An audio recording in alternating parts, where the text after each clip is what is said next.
Voici l'une des expériences les plus célèbres de la physique. L'expérience de la double fente de Thomas Young.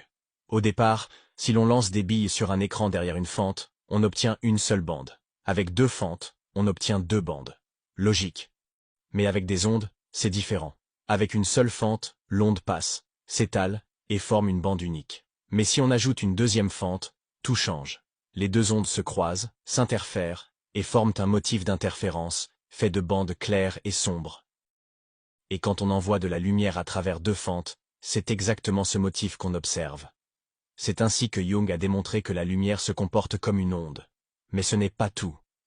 Les scientifiques ont ensuite testé avec des électrons, envoyés un par un. Et là, surprise, le motif d'interférence apparaissait toujours. Comme si un seul électron passait par les deux fentes à la fois, puis interférait avec lui-même. Alors ils ont tenté de voir par quelle fente passait réellement l'électron, en installant des capteurs. Et là, autre surprise, le motif d'interférence disparaît. L'électron agit alors comme une particule classique, traversant une seule fente. Résultat ? Le simple fait d'observer modifie son comportement. Sans observation, l'électron est une onde. Quand on le regarde, il devient une particule. Certains vont jusqu'à dire que l'univers fonctionnerait comme une simulation, qui ne calcule la réalité que lorsqu'on l'observe.